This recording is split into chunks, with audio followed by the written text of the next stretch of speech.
Hello and welcome dear student. कैसे हो आप लोग? आई होप कि सारे हैप्पी होंगे, सारे हेल्दी होंगे। तो स्टार्ट करते हैं हम अपना ये लर्निंग सेशन। ओके, इस लर्निंग सेशन में हम लोग सीख रहे हैं क्या, यूनिट एंड डायमेंशंस के रिगार्डिंग सीख रहे हैं, और उसमें भी specially application of dimensional analysis, application of dimensional analysis. आपने दो एप्लीकेशन सीख रखा है, यूनिट कन्वर्जन एंड दूसरा to check the dimensional correctness of an equation, ये या फिर जिसको हम डायमेंशनल होमोजेनिटी बोलते हैं। तीसरा डायमेंशन का जो यूज होता है एज ए रिसर्च टूल, तीसरा जो होगा as a research tool to establish relationship among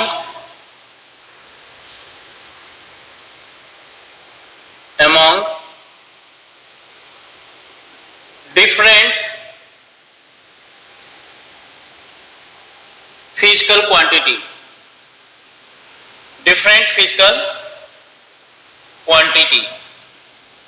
ठीक है बच्चे। So as a research tool to establish relationship among different physical quantity, तो इसके लिए आप क्या करते हो, जैसे सिंपली, जैसे कि सबसे कॉमन एग्जांपल लेते हैं, जैसे टाइम पीरियड। आपको पता है कि टाइम पीरियड जो है, पेंडुलम का टाइम पीरियड, आपको बस ये थोड़ा सा आइडिया है कि लेंथ ऑफ पेंडुलम पे डिपेंड करता है और ग्रेविटी पे डिपेंड करता है। आपको बस आइडिया है, लेकिन फॉर्मूला आपको नहीं पता है। बस ये इतना पता है कि लेंथ ऑफ पेंडुलम पे टाइम पीरियड सिंपल पेंडुलम का डिपेंड करता है, और दूसरा आपको ये पता है कि ग्रेविटी भी इफेक्ट करता है। ओके, किस तरह से इफेक्ट करता है, इसको लेकर फॉर्मूला क्या होगा ये नहीं पता है। ओके, सो जैसे कि एग्जांपल में ले लेते, तो time period of simple pendulum,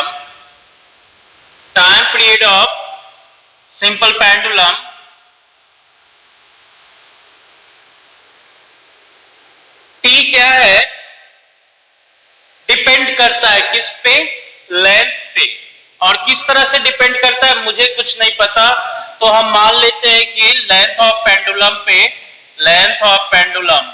okay, किस तरह से है, डायरेक्टली प्रोपोर्शनल और इनवर्सली प्रोपोर्शनल, आपको नहीं पता होता है, तो आप इसको मान लेते हैं कि लेंथ ऑफ पेंडुलम का पावर a के प्रोपोर्शनल है। अब a का वैल्यू -1 हो गया तो इनवर्सली प्रोपोर्शनल, a का वैल्यू अगर 1 हो गया तो डायरेक्टली प्रोपोर्शनल, a का वैल्यू 2 हो गया तो स्क्वायर के प्रोपोर्शनल, a का वैल्यू -2 हो गया तो स्क्वायर के इनवर्सली प्रोपोर्शनल, ऐसा कुछ हो सकता है। तो इन जनरल हमने मान लिया कि लेंथ ऑफ पेंडुलम और उसका पावर a है। और आपको पता है time period of simple pendulum जो है, टाइम पीरियड जो है ग्रेविटी ऑफ अर्थ और प्लेनेट, ग्रेविटी पे भी डिपेंड करता है, लेकिन किस तरह से डिपेंड करता है मुझे नहीं पता। ओके, हमें नहीं पता है, तो हमने क्या किया कि ग्रेविटी इज टू बी, हम मान लेते हैं ग्रेविटी के पावर b के प्रोपोर्शनल होगा। b का वैल्यू क्या है, -½ +½ -1 +1 -2 +2, कुछ भी हो सकता है, वो डिपेंड करेगा। फिर जो जब हम एप्लीकेशन करेंगे डायमेंशनल एनालिसिस का, देन यहां से वैल्यू a और b का डिसाइड होगा।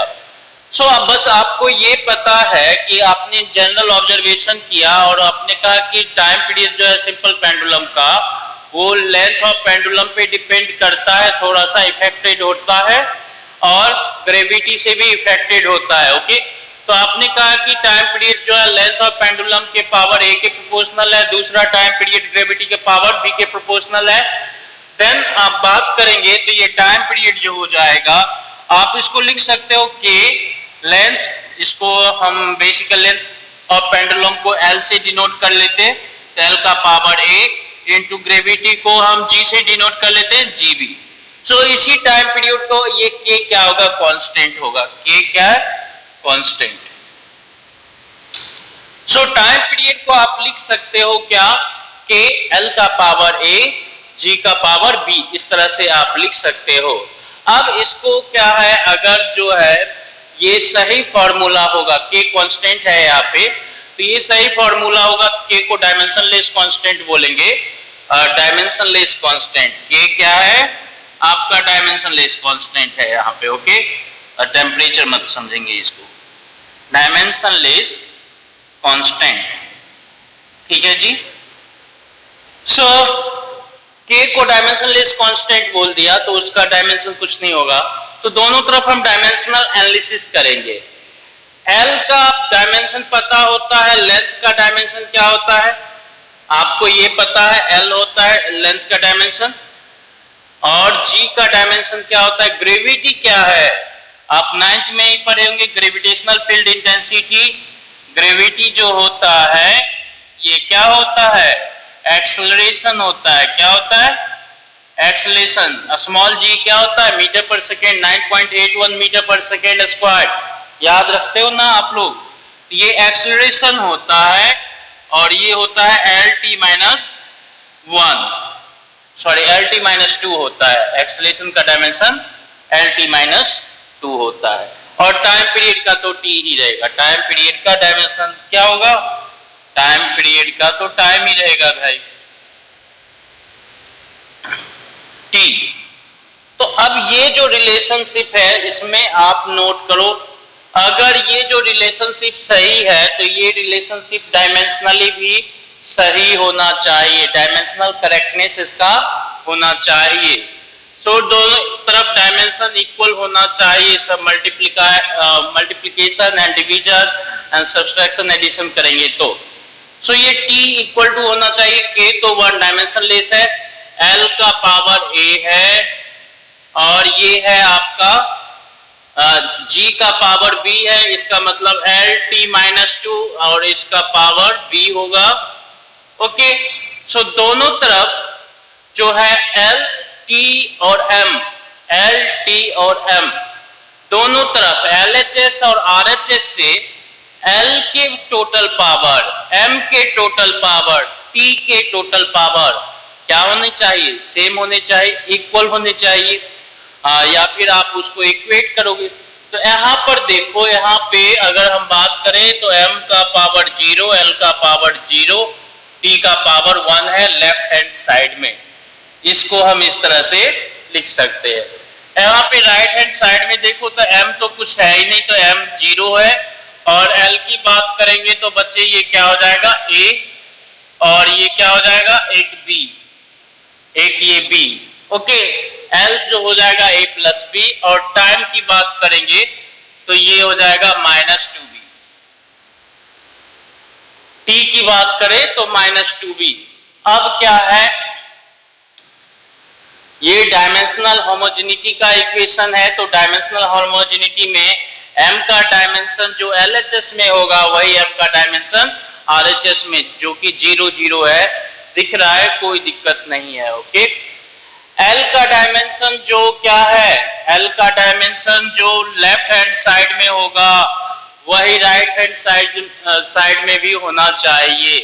इसका मतलब A plus B should be equal to 0 होना चाहिए। Okay, to satisfy the condition of dimensional homogeneity,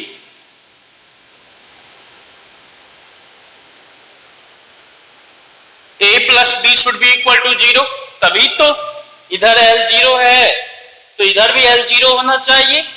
it mean A plus B का वैल्यू क्या होना चाहिए, 0 होना चाहिए।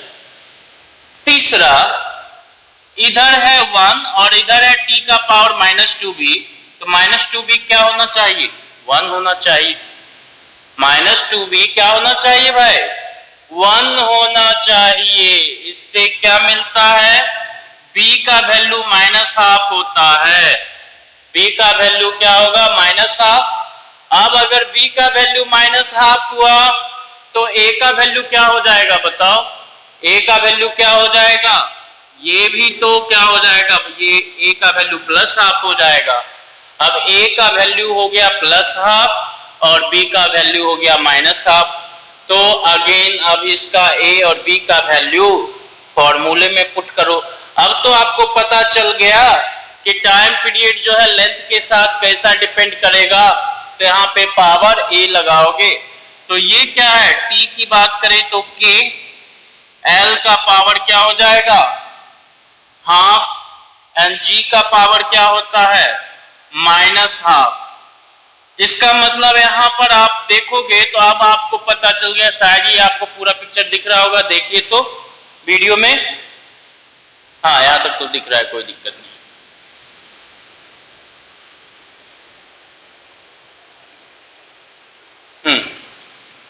सो यहाँ पर बच्चे इसको देखो तो ये हो गया आपका B का वैल्यू -12, A का value half, T equal to K into L half, G half.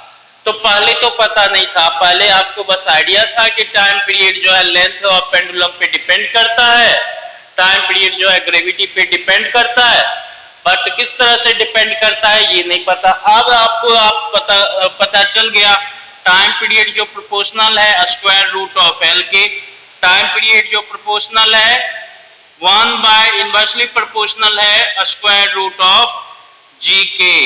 Okay, अब G का पावर -1/2 करने का मतलब क्या हो गया 1/√G, 1/√G। G का पावर -1/2 करने का मतलब क्या हो गया 1/√G, वही तो हुआ जी। ओके, सो अब आपको इस तरह से रिलेशनशिप टाइम पीरियड का लेंथ के साथ क्या है, टाइम पीरियड का G के साथ क्या है, ये पता चल गया।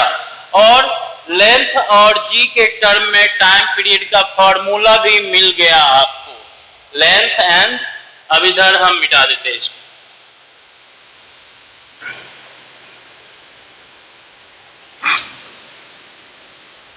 लेंथ एंड G के टर्म में आपको क्या हुआ फॉर्मूला भी मिल गया बच्चे। सो इसका मतलब क्या हुआ, टाइम पीरियड जो हो गया आपका K √L/G। K कांस्टेंट है, वही डायमेंशनलेस कांस्टेंट, और K का वैल्यू होता है 2π। K क्या होता है 2π, और ये 2π कहां से आता है, थ्रू एक्सपेरिमेंट ये डिफाइन किया जाता है। ओके, कंक्लूडेड या फिर ये जो है equated, found out after experiments. तो बहुत एक्सपेरिमेंट्स करने के बाद K का जो कांस्टेंट होता है उसका वैल्यू आपको मिल जाता है। तो T इक्वल टू हो गया आपका 2π √L/G। इस तरह से यही फॉर्मूला आप यूज करेंगे टाइम पीरियड का length of pendulum and gravity के टर्म में।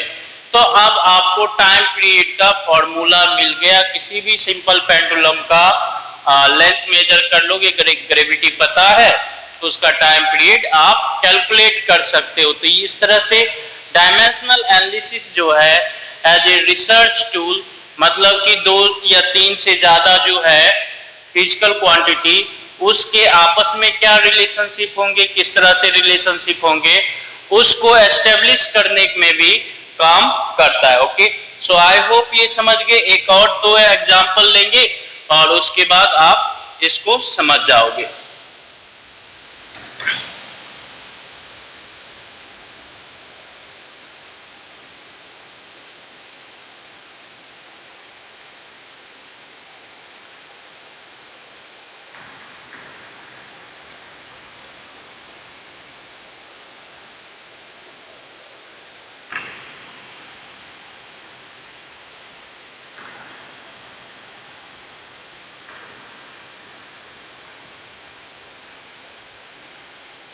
ठीक है जी बच्चे, तो ये हो गया। अब एक और, जैसे कि मान लेते हैं कि स्टोक फोर्स होता है, स्टोक फोर्स और ड्रैग फोर्स। अगर मान लो कि किसी फ्लूइड में कोई ऑब्जेक्ट मूव करता है तो उस पर एक फोर्स लगता है। जैसे आप बाइक चलाते हो तो आप पे एयर एक ड्रैग फोर्स लगाता है ना, या दौड़ते हो या बाइसिकल से चलते हो तो एयर क्या होता है, आपको पीछे की तरफ धकेलता है, या पानी में ही आप ट्रेवल करने की कोशिश करते हो तेजी से तो पानी भी आप पे एक ड्रैग फोर्स लगाता है, जिसको हम बोलते हैं स्टोक फोर्स। ओके, सो स्टोक फोर्स, आपको आइडिया है कि हमारा साइज जितना बड़ा होगा उतना ही ज्यादा फोर्स ऑफ रेजिस्टेंस लगेगा। दूसरा, फ्लो जो है, रिलेटिव वेलोसिटी जो है फ्लूइड में जितना ज्यादा होगा हमारा उतना ही ज्यादा हम पे फोर्स लगेगा। तीसरा, फ्लूइड की विस्कोसिटी क्या है, फ्लूइड अगर ज्यादा विस्कस होगा तो फोर्स ज्यादा लगेगा। तो आपको ये आइडिया हो गया कि अगर किसी फ्लूइड में अगर हम मूव करेंगे लिक्विड में, और फ्लूइड करने का मतलब लिक्विड प्लस गैस दोनों। ओके, सो हवा में भी जब मूव करते हैं तो क्या है, हवा में की विस्कोसिटी, हवा के वेलोसिटी और जो ऑब्जेक्ट का हमारा साइज है उसके अकॉर्डिंग हम पर ड्रैग फोर्स लगता है। और फ्लूइड में, पानी में भी जब आप मूव करते हो तो वहां पर भी क्या होता है, ड्रैग फोर्स लगता है। ओके, ठीक है बच्चे। सो अब स्टोक फोर्स ऐसा माना जाता है, डिपेंड करता है, डिपेंड्स, आपको फील आएगा कि depends on size of object, velocity of object and viscosity of object. ठीक है भाई। सो स्टोक फोर्स है ड्रैग फोर्स। तो बस इतना हमें एक्सपीरियंस होता है, फील होता है कि हमारे साइज पे, फ्लूइड के वेलोसिटी पे या हमारे वेलोसिटी पे और विस्कोसिटी पे जो है डिपेंड करेगा स्टोक फोर्स और ड्रैग फोर्स। बेसिकली जो ड्रैग फोर्स मतलब कि आप इधर मूव कर रहे हो तो आप पे ड्रैग फोर्स इस अपोजिट डायरेक्शन में होगा, आप इधर मूव करेंगे तो ड्रैग फोर्स इधर होगा। ओके, सो जब किसी फ्लूइड में आप मूव करते हो या कोई भी ऑब्जेक्ट मूव करता है तो उसके मोशन के ऑपोजिट डायरेक्शन में जो एक रेजिस्टिव फोर्स लगता है due to motion in fluid, due to viscosity and due to size of object, उसको हम स्टोक फोर्स और ड्रैग फोर्स बोलते हैं। सो स्टोक फोर्स जो है size of object, velocity of object and viscosity of fluid और liquid, viscosity of fluid पे depend करता है। ओके, चलिए ठीक है। तो अब इसमें क्या है, स्टोक फोर्स का फॉर्मूला हमें कैलकुलेट करना है, coefficient of viscosity, size radius के टर्म में एंड ऑब्जेक्ट की वेलोसिटी के टर्म में। ओके, तो हम मान लेते हैं कि जो है स्टोक फोर्स जो है डिपेंड करता है, तो स्टोक फोर्स का जो है रिलेशनशिप है साइज ऑफ ऑब्जेक्ट, इसको हम आर बोल देते हैं, इसको v बोल देते हैं और इसको एटा बोल देते हैं। Okay, so size of object के पावर a के प्रोपोर्शनल है।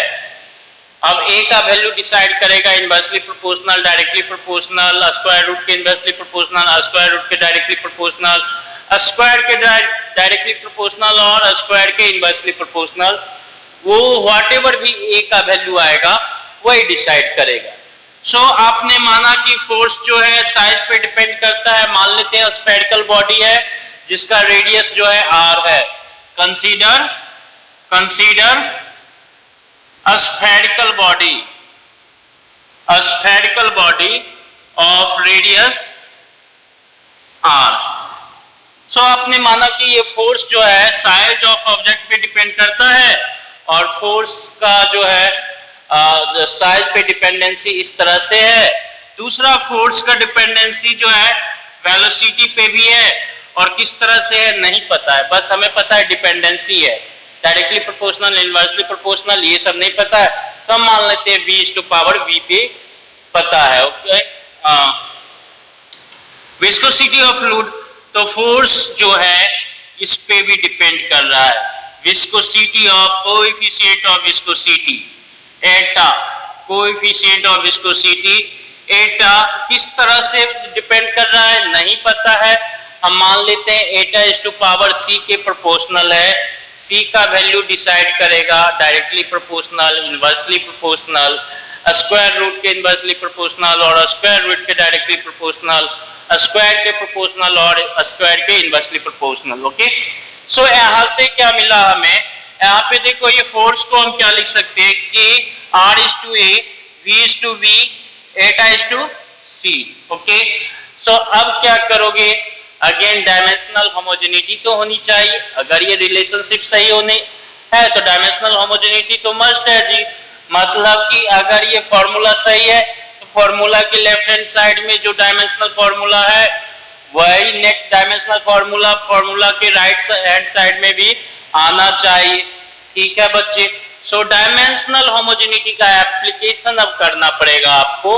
तो डायमेंशनल होमोजेनिटी का एप्लीकेशन करोगे तो सबसे पहले जो भी फिजिकल क्वांटिटी है इन्वॉल्व उसमें, उसका क्या होना मांगता है, उसका जो है डायमेंशनल फॉर्मूला आपको पता होना मांगता है। सो फोर्स का क्या होता है आपको तो पता ही रहता है, सबको पता रहता है, mlt-2 फोर्स का होता है डायमेंशनल फॉर्मूला। r क्या है, रेडियस है, तो रेडियस का डायमेंशनल फॉर्मूला l ही होगा ना, कोई दिक्कत नहीं है। वेलोसिटी है, वेलोसिटी का डायमेंशनल फॉर्मूला क्या होगा, lt-1 हो जाएगा। और क्या है जी, कोएफिशिएंट ऑफ विस्कोसिटी है, तो कोएफिशिएंट ऑफ विस्कोसिटी का डायमेंशनल फॉर्मूला क्या हो जाएगा बताओ, हमने बताया था स्पेसिफिकली, आपको बताया था ml/-1 t/-1। now we need to apply this dimensional homogeneity after getting dimensional formula of each and every physical quantity. So apply this dimensional homogeneity. So force mlt-2 should be k तो dimensionless constant है, यहाँ पे k क्या होता है, dimensionless constant. k क्या होता है, डायमेंशनलेस कांस्टेंट ऑफ प्रोपोर्शनलिटी।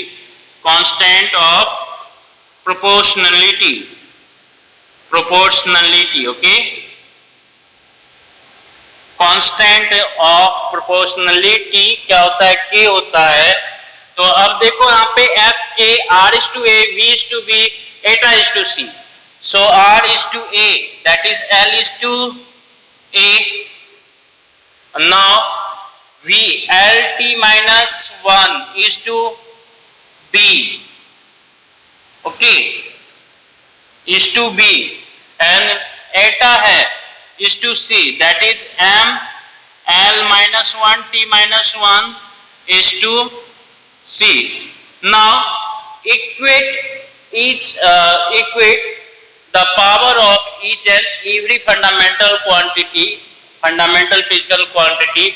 यहाँ पर तो सिर्फ 3 ही है, m, l और t from both side। Okay, so पहले तो सबसे पहले इक्वेट कर लो, मास इधर mlt-2 है, इधर तो कोई प्रॉब्लम नहीं है, रीअरेंजमेंट का एक ही फॉर्मूला है, इधर 2-3 है, तो ये डायमेंशनलेस का k के जगह पे 1 लिखा है। ओके, डायमेंशनलेस है। तो अब देखो इधर l का जो टोटल पावर है, m का टोटल पावर की बात करें तो m का टोटल पावर क्या है, c है। m का टोटल पावर देखो तो c है राइट हैंड साइड में, और l का टोटल पावर की बात करें तो l is to a, l is to b and l is to -c, that means a plus b minus c।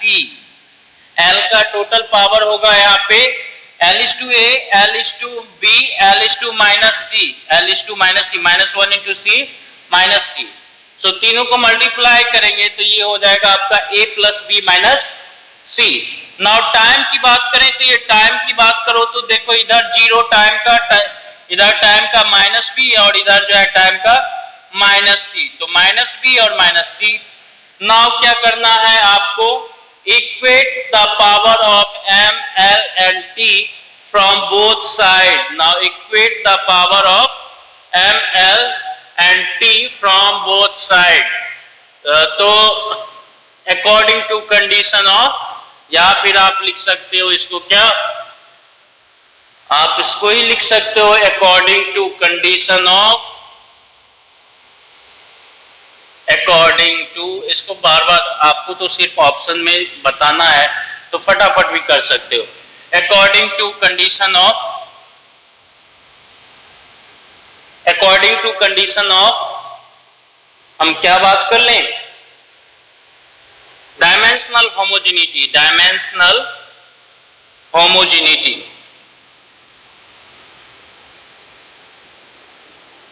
So dimensional homogeneity अगर हम देखेंगे बच्चे तो क्या होना चाहिए, मास का जो पावर इधर LHS में है वही पावर RHS में होना चाहिए, तो C:1 हो जाएगा। मास का जो पावर क्या है RHS में है वही पावर LHS में होना चाहिए, लेंथ का जो पावर RHS में है वही पावर लेंथ का क्या होना चाहिए LHS में होना चाहिए, वही पावर लेंथ का LHS में होना चाहिए जी, और टाइम का जो पावर RHS में है वही पावर क्या होना चाहिए LHS में होना चाहिए। तो ये तीन अननोन, तीन इक्वेशन फटाफट सॉल्व कर लोगे। C का वैल्यू 1 यहाँ पे पुट करो तो ये हो गया, B का वैल्यू क्या हो गया 1 हो गया, और B और C यहाँ पे पुट करो तो A का वैल्यू क्या हो गया 1 हो गया। ओके, सो तीनों A और B मिल गया, इसका मतलब ये जो है F equal to K R⁴1 V⁴1 eta⁴1। Okay, और फ्रॉम एक्सपेरिमेंट जो है इट इज एक्सपेरिमेंट से डिसाइड किया जाता है कांस्टेंट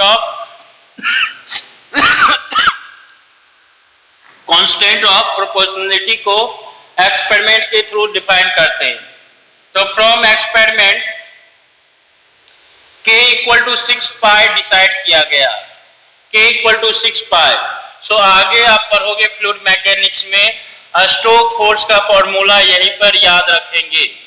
स्टोक फोर्स जो है वो क्या है F S equal to 6 pi Etah RV। एटा का पावर 1 होगा, R का पावर 1 होगा, V का पावर 1 होगा। कहां से डिसाइड किया, ये फॉर्मूला भी ये डायमेंशनल एनालिसिस के थ्रू ही एस्टेब्लिश किया गया। ओके, जैसे हमने किया वैसे ही वो डायमेंशनल एनालिसिस के थ्रू इसको एस्टेब्लिश किया गया कि ड्रैग फोर्स पे ड्रैग फोर्स के कैलकुलेशन के लिए यही फॉर्मूला जो है, या स्ट्रोक फोर्स के कैलकुलेशन के लिए ये फॉर्मूला जो है बेस्ट है।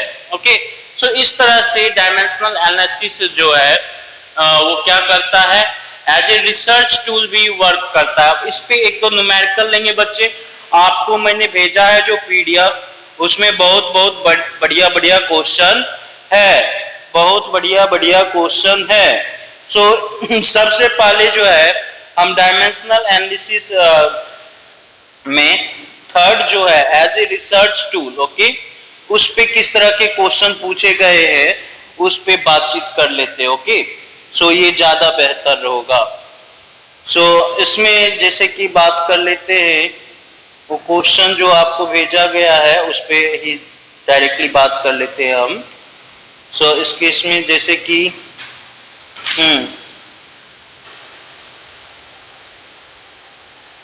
जैसे बहुत ही सिंपल क्वेश्चन है, एक क्वेश्चन नंबर 37 आपको कहीं पर मिलेगा, सिंगल करेक्ट ऑप्शन शुरू में जो आपको ग्रुप में भेजा गया। तो 37 नंबर क्वेश्चन देखोगे तो थर्ड एप्लीकेशन ही होगा। ओके, उसके बाद 37 नंबर और कौन सा है जी, डायमेंशनली टॉक कैन बी 47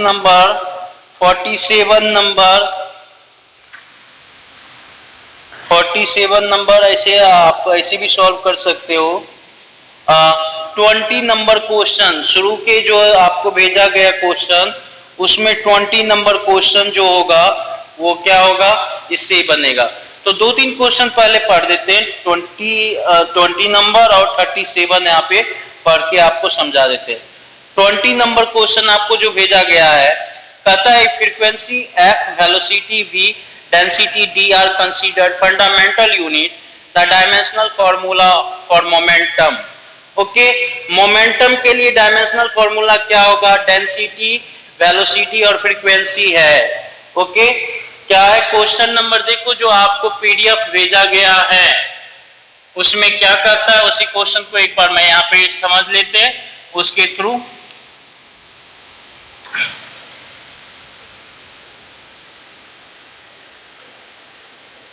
उसको आपको जैसे भेजा गया है क्या है? फ्रीक्वेंसी.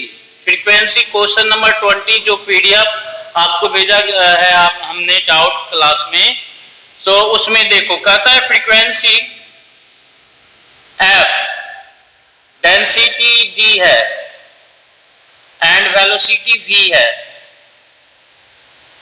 इसको ही फंडामेंटल मान लेते हैं, इसको ही क्या करते हैं? फंडामेंटल मान लेते हैं. कहता है if we consider velocity, frequency and density as a fundamental physical quantity, then what will be the dimensional formula? What will be the dimensional formula for momentum? Okay, so momentum का dimensional formula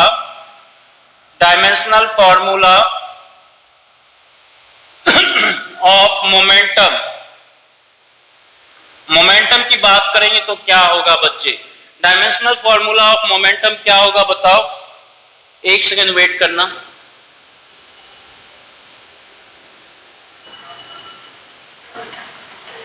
हो काका,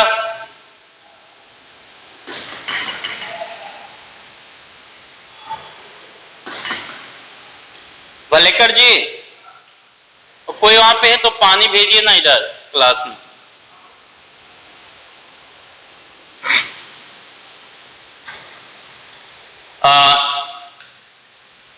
चलो बच्चे, dimensional formula of momentum की बात करेंगे तो ये क्या हो जाएगा? अब देखो जैसे कि MLT है फंडामेंटल, तो फोर्स लिखते हो आप MLT-2. सो उस केस में क्या है? फोर्स मास पे डिपेंड कर रहा है, लेंथ पे डिपेंड कर रहा है, टाइम पे डिपेंड कर रहा है. अगर देखो इसको बेसिकली समझो, जो अभी ये कंसेप्ट बताया, या स्टोक फोर्स क्या है? वेलोसिटी पे डिपेंड कर रहा है, एटा पे डिपेंड कर रहा है, साइज पे डिपेंड कर रहा है. तो फोर्स को इस तरह से लिखोगे. ओके, सो ऐसे ही इसको मिटाना भी बहुत मुश्किल काम हो जाता है.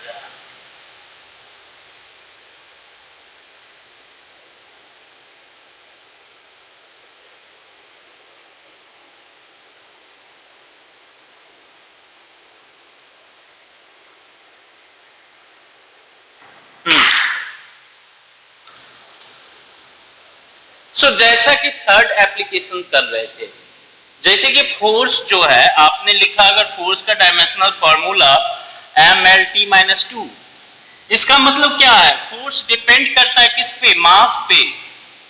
ओके, और 1 लिखा हुआ है, इसका मतलब 1. इसका मतलब फोर्स अगर लेंथ ऐसा लिखा हुआ है तो फोर्स डिपेंड करता है किस पे? लेंथ पे, और लेंथ का पावर 1.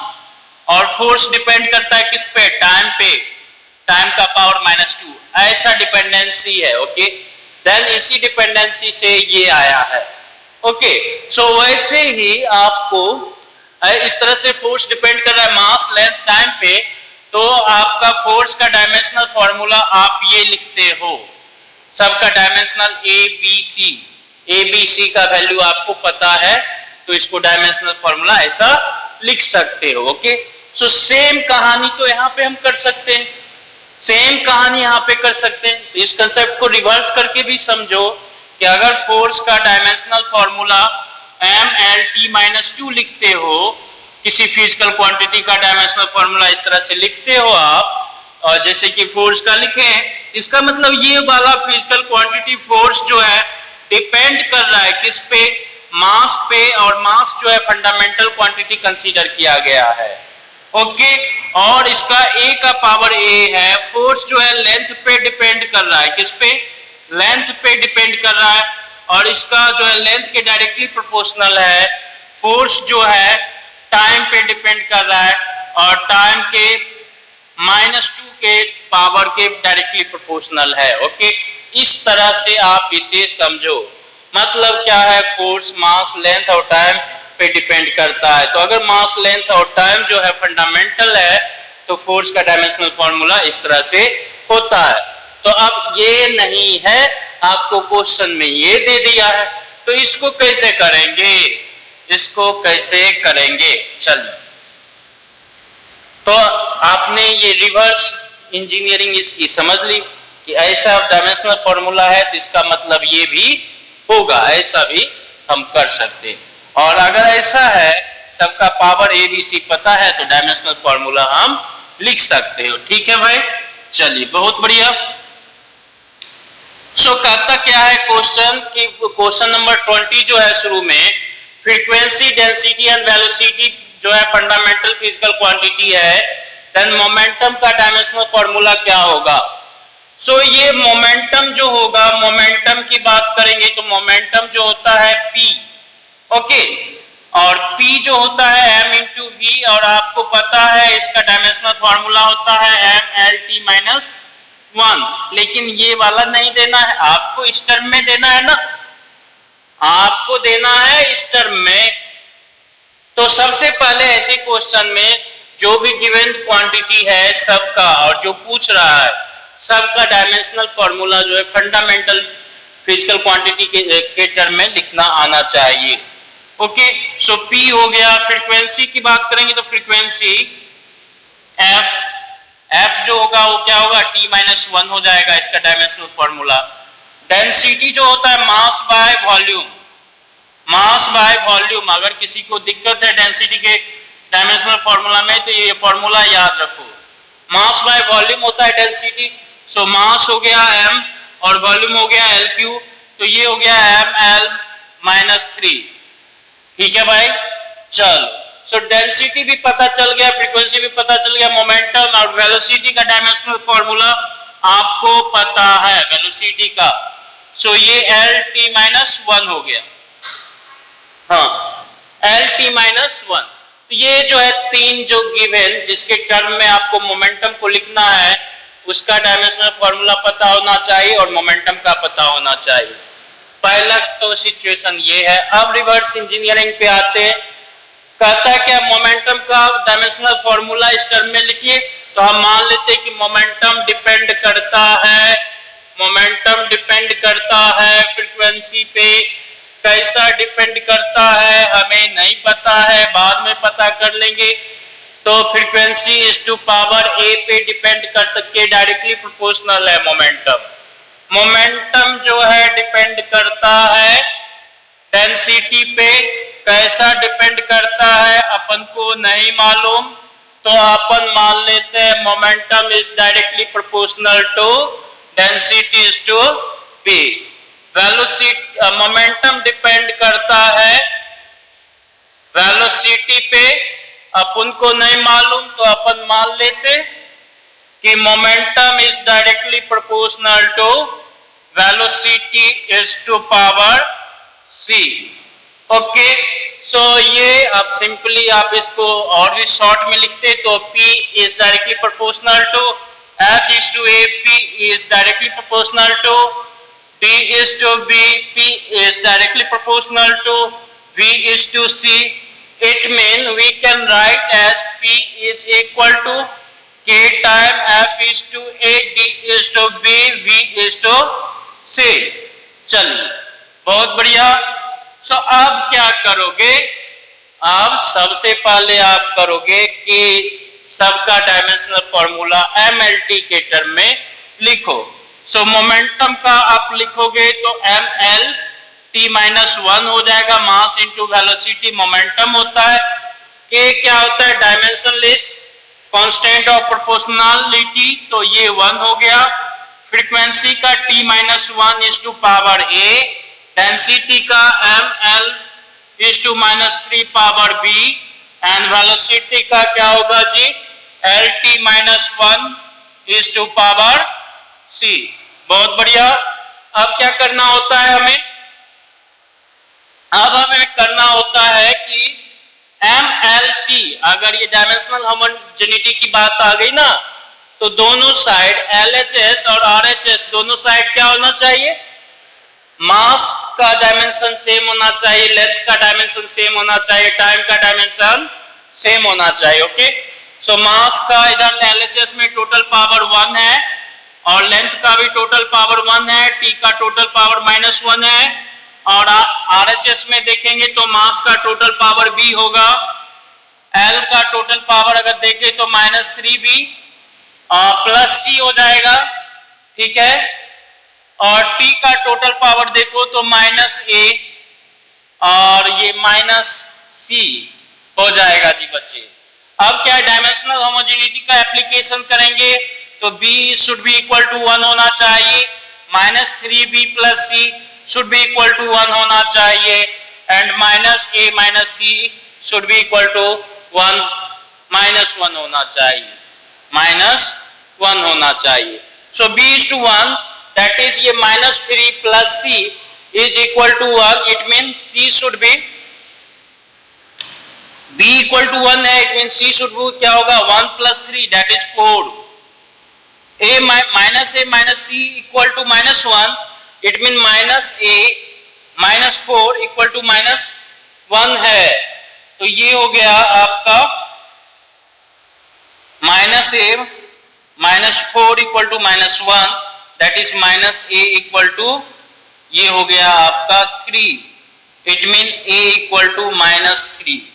इसका मतलब क्या हुआ कि you can write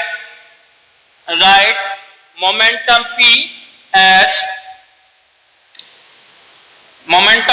as constant और F is to power A, so frequency is to power -3 and D is to power B, D is to power density is to power B, तो D is to power B की बात करें तो B is to 1 है, ठीक है, M ये जो है V is to power C, so velocity का पावर 4, तो ऐसा देखो कहीं पर लिखा होगा वहां पे K नहीं भी लिखेंगे तो भी काम चल जाएगा।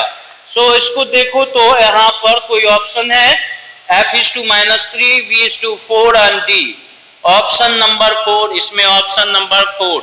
ओके, तो क्वेश्चन नंबर 20 जो मैंने आपको शुरू के में भेजा है, सबसे शुरू के पेज में होगा ये क्वेश्चन।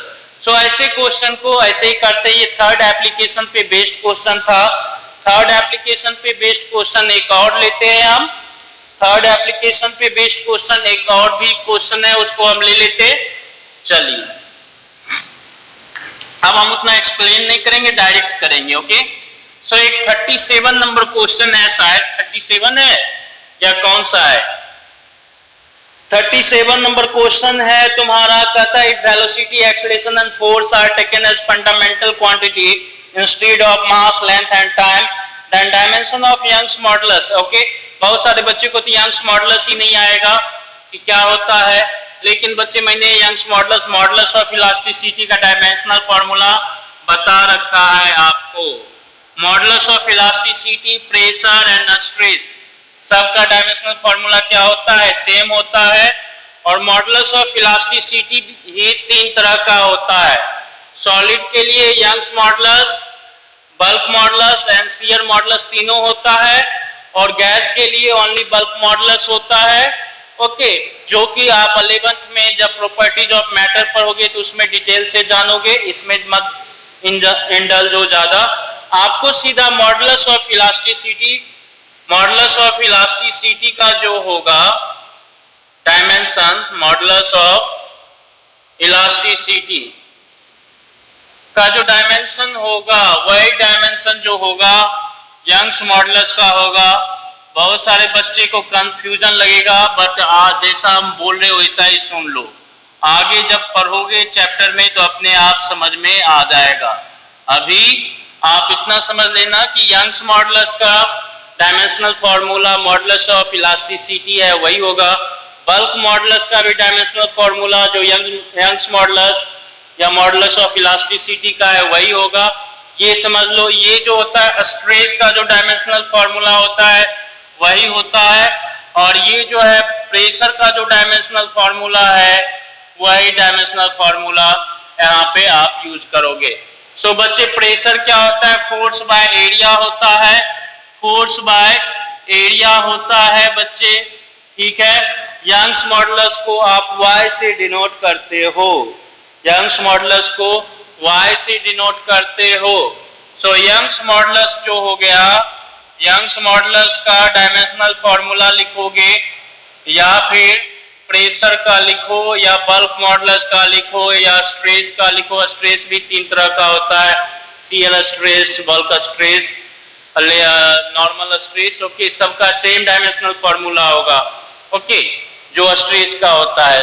तो यंग्स मॉडुलस का डायमेंशनल फॉर्मूला जो है स्ट्रेस का है, जो कि प्रेशर का है, जो कि फोर्स बाय एरिया है। फोर्स आपको पता होता है mlt-2, एरिया पता होता है L2 होता है जी। तो इसकी कहानी होगी ml/-1 t/-2। यंग्स मॉडुलस का डायमेंशनल फॉर्मूला, यंग्स मॉडुलस को जनरली y से रिप्रेजेंट करते हैं। चलिए, ये क्या कहता है भाई कि वैल कहता है कि भाई mlt को फंडामेंटल मत मानो, मास लेंथ टाइम को फंडामेंटल मत मानो। आप किसको फंडामेंटल मानो? आप मानो वेलोसिटी को, एक्सेलरेशन को, फोर्स को fundamental, okay, instead of mlt। Then कहता है dimensional formula of Young's modulus बताओ क्या होगा। ओके, आपने mlt को डायमेंशनल फॉर्मूला फंडामेंटल क्वांटिटी मान लिया, तो यंग्स मॉडुलस का डायमेंशनल फॉर्मूला ये लिखा। अभी क्या है, अभी आपको वेलोसिटी, एक्सेलरेशन एंड फोर्स, क्या वेलोसिटी, एक्सेलरेशन एंड फोर्स चाहिए। डायमेंशनल फंडामेंटल आपको क्या मानना है? वेलोसिटी को फंडामेंटल क्वांटिटी, एक्सेलरेशन, एक्सेलरेशन का वो फंडामेंटल मानना है, ओके। एंड एक्सेलरेशन हो गया आपका ए, ठीक है, इसको ए से डिनोट करते हैं। एंड फोर्स, फोर्स को आपको क्या करना है? फंडामेंटल मानना है, ठीक है भाई। देन आपको करना क्या है? यंग्स मॉडुलस का डायमेंशनल फॉर्मूला लिखना है, यही है ना जी? हाँ, acceleration, force, fundamental dimensional formula of Young's modulus. तो dimensional formula of Young's modulus भी आपको पता चल ही गया, यंग्स मॉडुलस, ओके। सो सबसे पहले आपको क्या करना है, ये जो है तीन गिवन क्वांटिटी है, चौथे y को इस तीनों के टर्म में पूछ रहा है, ओके। तो सबसे पहले सबका डायमेंशनल फॉर्मूला आपको यंग्स मॉडुलस का भी पता चल गया है, क्या होता है? ml-1 t/-2।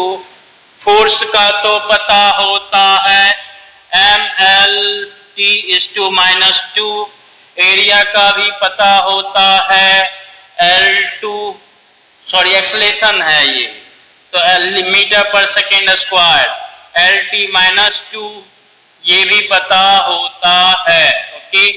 एंड वेलोसिटी का भी आपको पता होता है LT-1। नाउ अब चारों का पता ही है। अब ये y को इसके टर्म में, FAV के टर्म में लिखना है।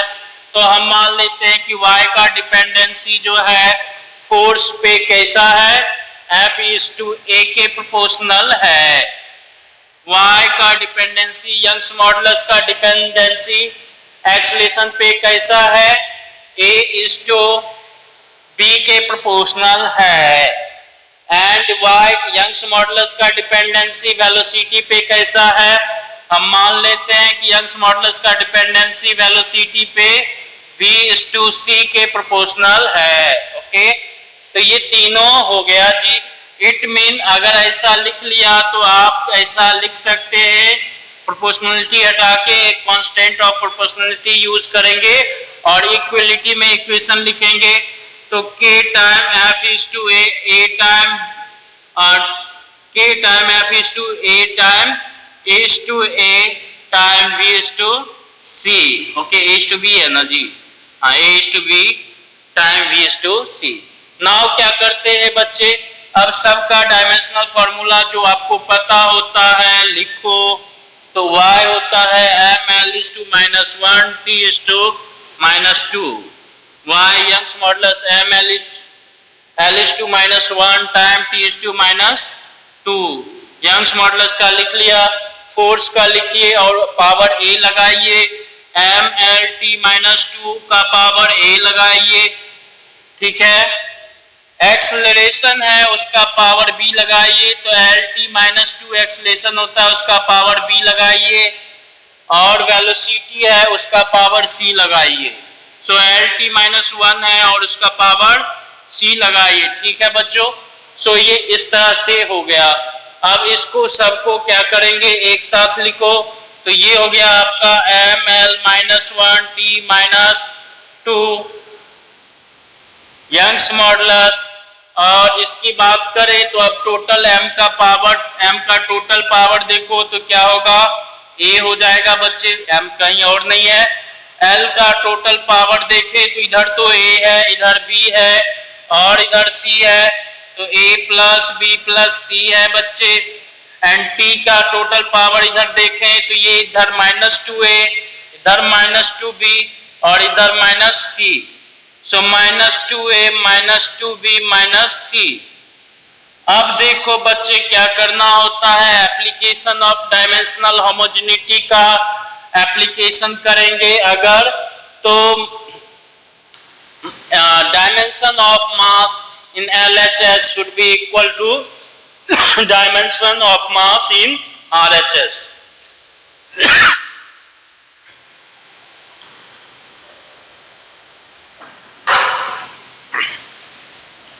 Dimension of mass in RHS should be equal to dimension of mass in LHS. Dimension of length in RHS should be equal to dimension of length in ये RHS है ना, dimension of length in RHS should be equal to dimension of length in LHS. Dimension of time in RHS should be equal to dimension of time in LHS. So आप कीजिए तो a equal to 1 हो जाएगा, a plus b plus c, a plus b plus c, l का dimension देखें तो -1 हो जाएगा। एंड तीसरा -2a -2b -2c -2a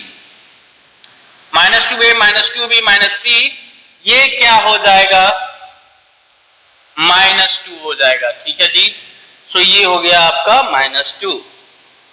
now यहीं पे देखो a इक्वल टू 1 पुट कर दें तो यहां से हो गया b प्लस c, और ये 1 है ना तो ये हो गया 1 पुट कर दें तो ये -2।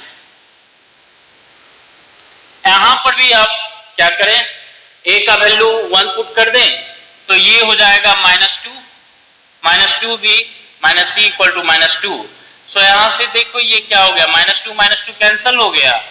सो ये हो गया आपका -2b -c इक्वल टू 0। इसका मतलब 2b plus c equal to 0। ठीक है भाई, सो इसका मतलब हो गया c equal to -2b। c equal to -2b यहाँ पे पुट कर दो, इसमें पुट करो तो c इक्वल टू -2b, तो b -2b इक्वल टू क्या हो जाएगा, -2। ओके, सो ये हो गया b -b equal to -2। Okay, इसका मतलब b equal to 2, b equal to 2 हो गया बच्चे। सो c इक्वल टू क्या हो जाएगा, -2b, that is c equal to -4। तो a का वैल्यू 1, b का वैल्यू -2b, c का वैल्यू -4।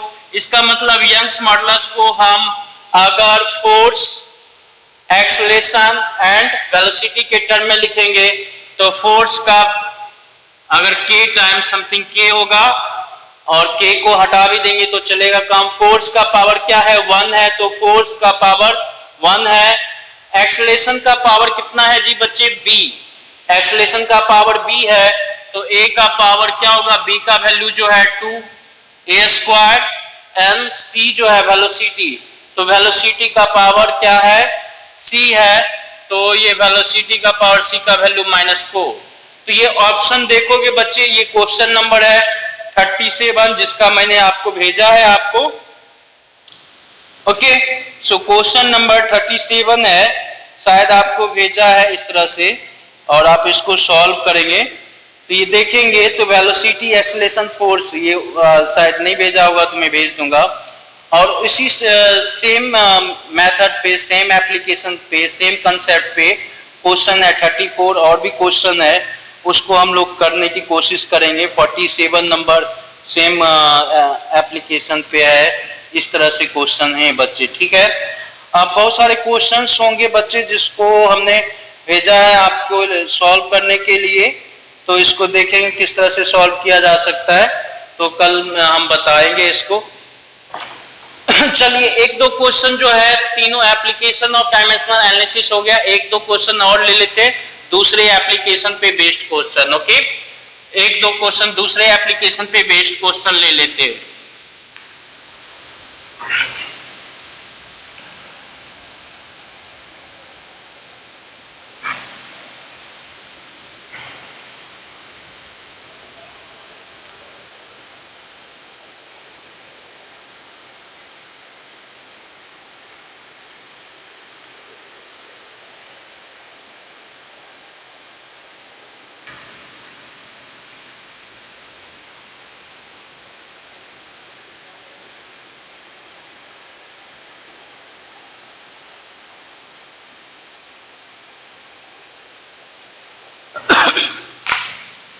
बच्चे क्वेश्चन होंगे, एक दो क्वेश्चन और कर लेते हैं डायमेंशनल होमोजेनिटी पे बेस्ड जो है क्वेश्चन। जैसे कि आपसे पूछा जाएगा, और भी क्वेश्चंस हैं, उसमें पूछा गया एक बहुत बढ़िया क्वेश्चन है।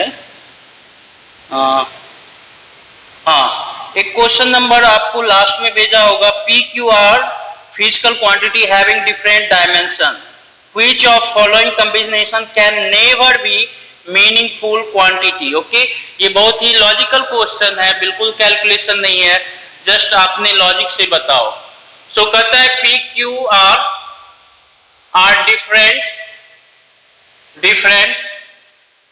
Physical quantity.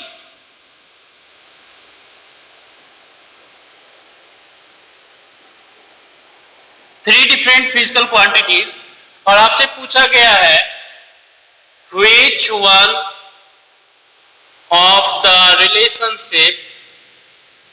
relationship among them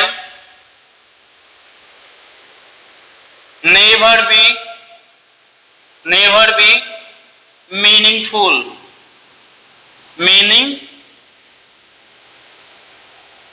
okay, question है और आपको ऑप्शन भी दे रखा है। ये क्वेश्चन मैंने आपको पीडीएफ में सेंड किया है, चेक कर लेंगे। बहुत ही खूबसूरत क्वेश्चन है, सिर्फ लॉजिकल है, P minus Q by R, और ये पूछा गया क्वेश्चन भी है। दूसरा ऑप्शन है P Q minus R, and तीसरा है आपका P R minus Q square by R, और चौथा है R plus Q by P. Okay, और ये दे रखा है P Q R are physical quantity having different dimension. अच्छा, डिफरेंट फिजिकल क्वांटिटी का सेम डायमेंशन हो सकता है, और हम इसको physical quantities having different dimension लिखते हैं। दोनों में अंतर है, अभी जो लिखा तो गलती से लिखा था। डिफरेंट फिजिकल क्वांटिटी का सेम डायमेंशन हो सकता है, torque, work, energy different physical quantity होता है, बट उसका डायमेंशन सेम होता है। लेकिन डिफरेंट डायमेंशन है तो सेम फिजिकल क्वांटिटी तो नहीं हो सकता। डिफरेंट डायमेंशन है तो सेम फिजिकल क्वांटिटी, मतलब एक फिजिकल क्वांटिटी का डायमेंशन एक ही होगा, लेकिन एक से ज्यादा फिजिकल क्वांटिटी का डायमेंशन भी एक हो सकता है, लेकिन एक फिजिकल क्वांटिटी का एक से ज्यादा डायमेंशन नहीं होगा। ओके, याद रखेंगे, एक डायमेंशनल फॉर्मूला एक से ज्यादा फिजिकल क्वांटिटी का हो सकता है, मतलब कि एक से ज्यादा दो फिजिकल क्वांटिटी का एक डायमेंशन हो सकता है, बट एक फिजिकल क्वांटिटी का दो डायमेंशन नहीं हो सकता dimensional formula. Okay, so P Q are physical quantities having different dimensions.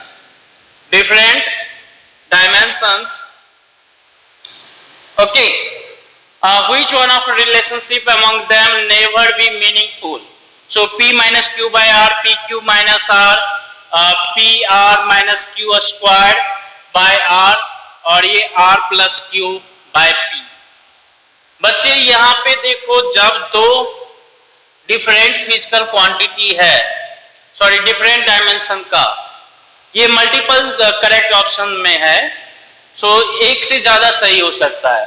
तो ये जो अगर दो डिफरेंट डायमेंशन का फिजिकल क्वांटिटी है तो उसको माइनस या प्लस के साथ हम अटैच नहीं कर सकते। कल ही बताया था कि उल्लू है तो उल्लू के साथ ही माइनस करेंगे या प्लस करेंगे, उसको गधे के साथ माइनस या प्लस में नहीं रखना है। ओके, सो ये P और Q है, तो P और Q डिफरेंट है, तो डिफरेंट डायमेंशन का है तो इसके बीच में माइनस या प्लस नहीं होना चाहिए। तो ये वाला दोनों तो हट गया, ये दोनों हट गया, तो ये बिल्कुल नहीं होगा। और ये भी क्या होगा, बिल्कुल which of relationship among them never be meaningful. तो ये वाला जो है ये भी नहीं होगा, क्योंकि दोनों के दो डिफरेंट फिजिकल क्वांटिटी या दो फिजिकल क्वांटिटी जिसका डिफरेंट डायमेंशन है उसके बीच कभी भी जब इक्वेशन लिखेंगे तो माइनस और प्लस नहीं रखेंगे। अब इसमें पॉसिबिलिटी है कि ये जो है R की बात करें, जैसे P और Q मिलके क्या बन जाए, R बन जाए। जैसे P क्या है, मास है, और Q क्या है, वेलोसिटी है। P मास है और Q वेलोसिटी और R मोमेंटम है, तो मास इंटू वेलोसिटी करने से मोमेंटम का हो जाएगा। तो ये वाला हो सकता है, मतलब दो डिफरेंट डायमेंशन का फिजिकल क्वांटिटी है और वो दोनों मल्टीप्लाई होकर तीसरे को जनरेट कर दिया, मास इंटू वेलोसिटी। या फोर्स की बात करें, ये फोर्स है, ये मास इंटू एक्सेलरेशन हो सकता है, तो मास इंटू एक्सेलरेशन फोर्स हो गया, तो फोर्स के साथ फोर्स माइनस हो सकता है, फोर्स के साथ फोर्स प्लस हो सकता है। अब ऐसा ही करेंगे इसमें, देखो तो इसको अगर गौर से देखो तो ये क्या है, 3 की बात करें तो P बाय R, और ये क्या है Q स्क्वायर बाय R हो गया। तो इसको एक्चुअल में देखो, P बाय R एक क्वांटिटी है और Q स्क्वायर बाय R एक क्वांटिटी है। ये भी पॉसिबल है, ये भी पॉसिबल है कि इसका डायमेंशनल फॉर्मूला जो है इसके डायमेंशनल फॉर्मूले के इक्वल हो, मतलब डायमेंशनली दोनों होमोजेनिटी। जैसे कि आप एग्जांपल में ले ले, सो P square by 2m kinetic energy होता है, P स्क्वायर बाय 2m की बात करें तो m काइनेटिक एनर्जी होता है। और अगर हम बात करें तो और भी चीजें, पोटेंशियल की बात करेंगे तो ऐसा ये पॉसिबल है, मतलब ऑप्शन 2 और 3 ये पॉसिबल है कि P और R का डिवीजन, P और R का ये relationship Q square by R के रिलेशनशिप के इक्वल होगा। ओके, जैसे एनर्जी डेंसिटी की बात कर ले, या R दोनों जगह सेम ही है लेकिन, okay, so P equal to Q square हो तो सकता है, मतलब P equal to Q square ऐसा तो हो सकता है। जैसे कि P जो है ये क्या है आपका, ये मान लो कि एरिया है और ये लेंथ है, और ये R मान लेते हैं कि क्या है, कुछ भी है, मास है। ओके, सो ये ऐसा पॉसिबल है, जैसे P एरिया है और ये लेंथ, तो लेंथ स्क्वायर एरिया, ये हो सकता है। ओके, सो 3 नंबर सही है, 3 नंबर सही है, 2 नंबर सही है, 1 और 4 दिखने में ही पहले ही दो डिफरेंट डायमेंशन है, तो क्या हो जाएगा कभी भी प्लस माइनस नहीं कंटेन कर सकता। ये बहुत बढ़िया क्वेश्चन था, इस पे और भी ले सकते हैं क्वेश्चंस। एक क्वेश्चन और ले लेते हैं, हम जो है इस पे डायमेंशनल करेक्टनेस पे एक क्वेश्चन और ले लेते हैं, जैसे कि और भी ले रखा है हमने हालांकि, तो भी एक क्वेश्चन ले लेते हैं। क्या है relationship P equal to alpha by beta alpha G minus K E. Okay, 62 number question जो है आपको PDF भेजा है मैंने, उसमें 62 नंबर क्वेश्चन है। Okay, so P equal to alpha by beta, P equal to alpha by beta, तो ये वाला बच्चे आप समझ गए क्वेश्चन, हमने अच्छे से एक्सप्लेन किया, इसको ध्यान में रखेंगे। बहुत ही लॉजिकल क्वेश्चन था, कोई कैलकुलेशन नहीं था, और ये पूछा गया क्वेश्चन है जेई में, IIT जेई में पूछा गया क्वेश्चन है, और नीट में भी। सो इसमें देखो ये भी जेई में पूछा गया क्वेश्चन है, P equal to alpha by beta exponential minus alpha G by K E. Okay, कहता है P क्या है आपका, प्रेशर है, P क्या है, प्रेशर है, और G क्या है, Z जो है डिस्टेंस है। P pressure, G distance, K जो है Boltzmann constant, Boltzmann constant, okay. और ये जो है अल्फा की बात करेंगे तो टेम्परेचर है। अल्फा क्या है आपका? टेम्परेचर। अल्फा जो है टेम्परेचर। तो आपसे पूछा जा रहा है बीटा का डायमेंशनल फॉर्मूला बताइए, बीटा का डायमेंशनल फॉर्मूला बताइए क्या होगा, ओके। सो ये क्वेश्चन नंबर आपका जो है 62 कहीं पर है, ये देखोगे ये एक्सप्रेशन 62 क्वेश्चन नंबर, ओके। ये एक्सप्रेशन है अल्फा बीटा और ये इस तरह से। हालांकि हम इसकी बात करें तो व्हाटएवर भी जो कुछ भी है ये और जो कुछ भी ये होगा ये क्या हो जाएगा? डायमेंशन लेस ही होगा, ओके। हमको इसके अंदर एक्सपोनेंट में जाने की भी जरूरत नहीं है, जो कुछ भी होगा। लेकिन यहां पर से आपको क्या मिल जाएगा? यहां पर से आपको देखो यहां पे और क्या दे रखा है, K is Boltzmann constant, okay, and alpha जो है टेम्परेचर है। डायमेंशनल फॉर्मूला ऑफ ये कुछ तो मिस्टेक है इसमें क्वेश्चन में, यहाँ पे के ई लिखा हुआ है और ई को छोड़ रखा है इसमें, ऐसा नहीं है ये क्वेश्चन, देखा है कहीं पर तो।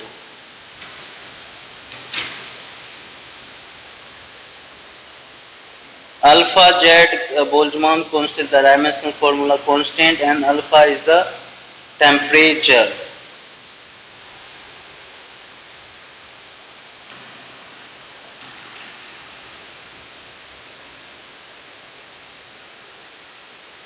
ये तो टेम्परेचर अगर अल्फा होगा तो बीटा तो कुछ और होना चाहिए।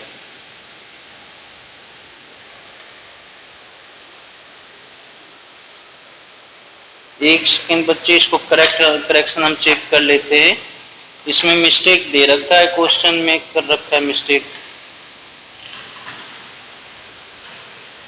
62 जो है नीचे के थीटा दे रखा है और अल्फा नहीं है। ये जो है यहाँ पे क्वेश्चन में मिस्टेक है बच्चे।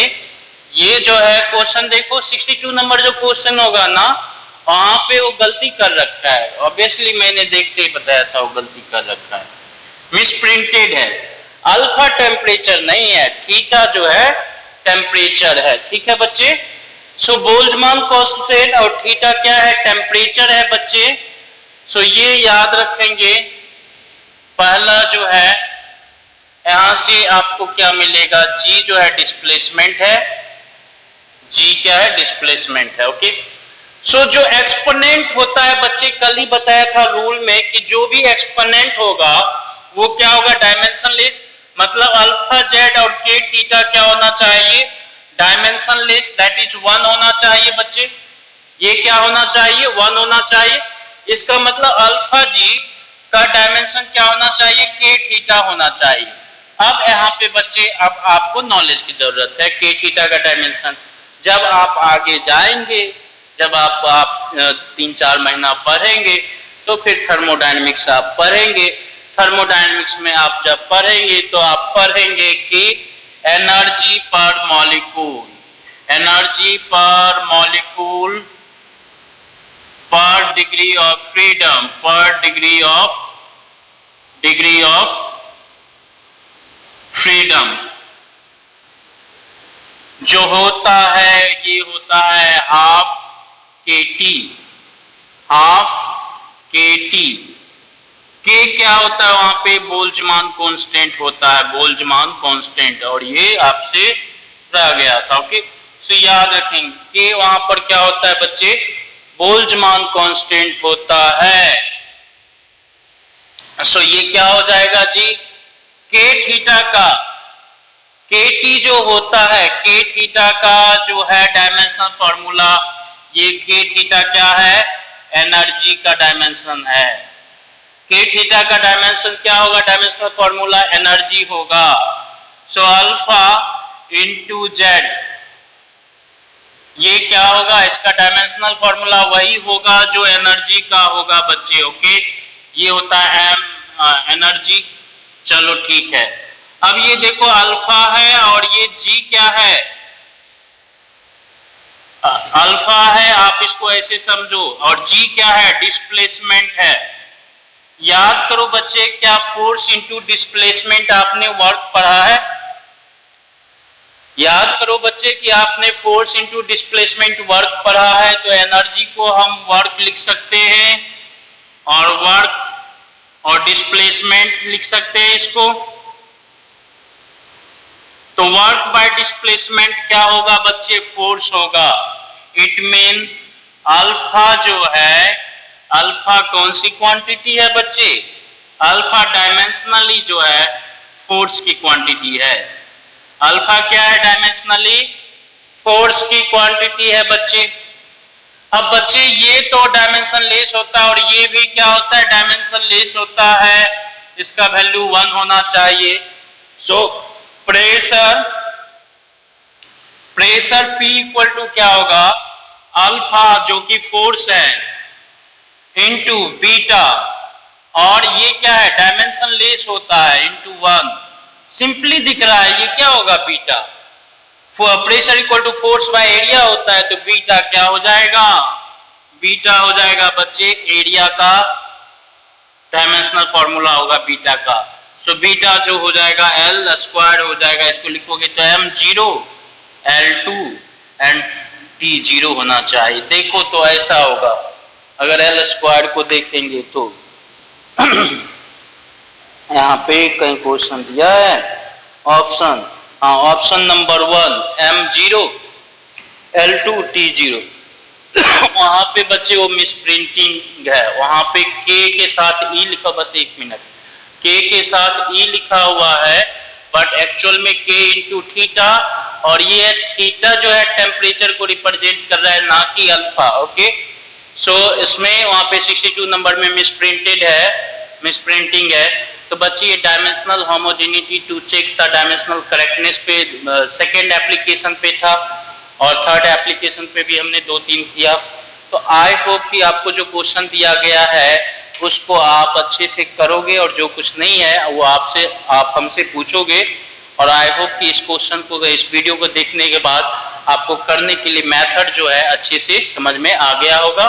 उस बेस पे आप बहुत कुछ कर सकते हो, और ये आसान होता है, तो 1-2 प्रैक्टिस कर लो, जो नहीं आता है पूछो डाउट में, और फिर बिल्कुल डाउट क्लियर करने के बाद आपको बिल्कुल फ्रेश हो जाएगा, कोई कंसेप्ट, कोई मिसकंसेप्शन नहीं रहेगा। सो चलिए फिर मिलते हैं हम आपसे नेक्स्ट वीडियो में, तब तक के लिए विदा चाहेंगे। थैंक यू, तब तक के लिए आप लोग हैप्पी रहिए, हेल्दी रहिए, स्वस्थ रहिए, मस्त रहिए। Thank you.